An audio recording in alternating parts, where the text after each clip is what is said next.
A nossa reflexão dessa tarde está em Salmo 32, verso 8, que eu gostaria de ler para você. Instruir-te-ei e te ensinarei no caminho que deves seguir, e sobre minhas vistas te darei conselho. Muito bem, o texto mostra o caminho da aprendizagem. Toda ciência que se preza tem a sua epistemologia, e a epistemologia é a filosofia do conhecimento, ou seja, o estudo daquela ciência, a busca de respostas de como acontece aquele conhecimento, regras, leis, limites, métodos, ou seja, a epistemologia ela é o estudo do conhecimento. E a gente também deve pensar numa epistemologia da ciência bíblica. A Bíblia, claro, tem também seu aspecto científico. E um dos capítulos mais importantes no estudo da epistemologia é quando nós definimos a metodologia a ser adotada naquela ciência. Ou seja, essa metodologia é o caminho pelo qual vai se processar aquele conhecimento. Hoje nós vamos pensar no caminho do aprendizado bíblico e respondendo como ele acontece. O texto que lemos nos diz: instruir-te-ei e te guiarei no caminho que deves seguir. Observe que há uma proposta metodológica e ela percorre pelo menos dois caminhos. Primeiro, a instrução antes da ação. O que a gente aprende com isso é que a informação ela precede a ação. Nós encontramos no Velho Testamento, no livro de Jeremias, capítulo 23, versículo 21, essa seguinte passagem: não mandei estes profetas, todavia eles foram correndo, não lhes falei, e eles, contudo, profetizaram. Observe que há aqui uma ação ministerial, sem uma ação prévia de orientação, sem uma instrução. Deus está exortando através do profeta, dizendo: olha, eles foram correndo, eles não tiveram pressa, eles tiveram pressa, melhor dizendo, para fazer, mas se esqueceram do mais importante, que é ouvir. Tanto é que o verso 22 desse mesmo capítulo de Jeremias 23 diz assim: mas se estivessem estado no meu conselho, então teriam feito ouvir as minhas palavras ao meu povo e o teriam voltado do seu mau caminho e da maldade das suas ações. Ou seja, eles não estiveram no conselho do Senhor, entretanto foram profetizar. E essa é a quebra de um dos caminhos, que é a informação antes da ação. A ação só é legitimada pela informação que a precede, ou seja, o conteúdo antes da experiência. O sucesso da experiência depende da teoria que foi acumulada. Uma passagem bem interessante para a gente entender isso é Atos capítulo 1, versículo do 1 ao 5. É uma leitura mais demorada, me deixa ler para você. Escrevi o primeiro livro, ó Teófilo, relatando todas as coisas que Jesus começou a fazer e ensinar, até o dia em que, depois de haver dado mandamentos por intermédio do Espírito Santo aos apóstolos que escolhera, foi levado às alturas. A este também, depois de ter padecido, se apresentou vivo, com muitas provas incontestáveis, aparecendo-lhes durante 40 dias e falando das coisas concernentes ao reino de Deus. E comendo com eles, determinou-lhes que não se ausentassem de Jerusalém, mas que esperassem a promessa do Pai, a qual disse ele: de mim ouvistes.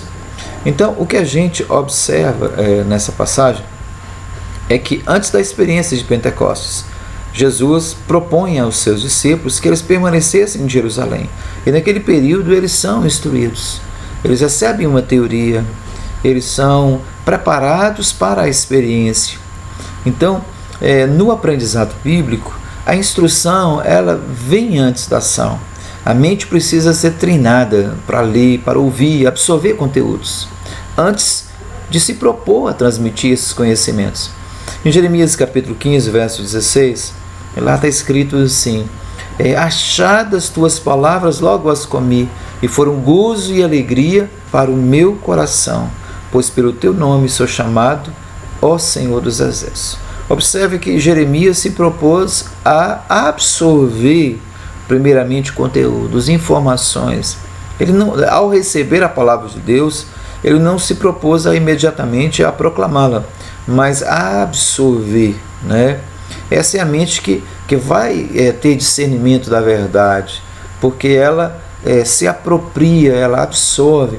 Na sequência desse texto de Jeremias capítulo 15, verso 16, nós encontramos no verso 19 essa fala: Portanto, assim diz o Senhor: se tu te arrependeres, eu te farei voltar, e estarás diante de mim. Se apartares o precioso do vil, serás a minha boca. Eles se tornarão a ti, mas tu não passarás para o lado deles. O que o Senhor está dizendo a Jeremias? Olha, Jeremias, eu quero treinar você primeiro. Mas você precisa se converter, se voltar para mim. Converter é bem interessante. É o sentido de voltar-se para Deus, para que ele tivesse o discernimento, sabendo separar o precioso do vil. Isso é a proposta da ciência. A ideia de você extrair o que é importante. E este é o primeiro caminho, a instrução antes da ação. O segundo caminho é que você tenha uma ação submissa à teoria recebida. O texto que nós lemos inauguralmente nessa reflexão diz: instruir-te-ei e te guiarei. Então, o guiar é quando você se sujeita à teoria aprendida, você aceita o guiar de Deus. Esse aprendizado não pode ser apenas intelectual, mas precisa ser vivencial. Tiago 1,22 diz que nós não devemos ser apenas ouvintes da palavra do Senhor. É assim exatamente o que ele diz. Ele diz: tornai-vos praticantes da palavra, e não somente ouvintes, enganando-vos a vós mesmos. Ou seja, é um engano nosso achar que o aprendizado apenas intelectual vai estabelecer o conhecimento na nossa vida. Você precisa ser guiado, e é uma sujeição, uma submissão àquilo que você aprendeu. E este aprendizado ele só se efetiva quando ele passa a dominar minhas ações. E Jesus diz assim: vós sois meus amigos, se fizerdes o que eu vos mando. Ou seja, não basta ter ouvido o meu discurso, não basta ter aprendido o meu evangelho, é preciso que seja praticado. A relação ser efetiva a partir do momento que você obedece. Então, o aprendizado intelectual que não melhora o mundo é pura vaidade científica. Então, a proposta é de que haja uma abordagem que leve o aluno além do conhecimento intelectual daquela verdade, seja ela religiosa ou científica, mas que este conhecimento seja também benéfico para a sociedade, seja útil, seja praticado, seja vivido. A proposta do Evangelho é exatamente essa: é que a luz do Evangelho possa brilhar através das boas obras do cristão. Então, esse segundo caminho, que é uma ação submissa à teoria recebida, deixa bastante claro que o aprendizado bíblico ele é um processo que nos submete à direção do Espírito Santo. Em João 16, verso 13, nós encontramos a passagem que diz assim: quando vier o Espírito da verdade, ele vos guiará a toda a verdade, porque não falará por si mesmo, mas dirá tudo o que tiver ouvido e vos anunciará as coisas que hão de vir. Ou seja, nos guiará a toda a verdade, a plena verdade. Então, o que nós entendemos de aprendizado bíblico é que ele acontece quando nós nos submetemos à direção do Espírito Santo. É uma teoria que nós recebemos que nos leva à prática. E é interessante que essa prática, esse guiar do Espírito Santo, nos devolve a teoria. Aí nós vamos sendo retroalimentados nesse processo, teoria e prática, prática e teoria. É assim que o aprendizado acontece. E nós precisamos estar sujeitos a este processo de aprendizado bíblico. Que você e eu, nós possamos pensar, né, nesse processo, na forma como funciona isso. É assim que Deus estabeleceu, é assim que nós devemos percorrer. Que Deus te abençoe nessa caminhada.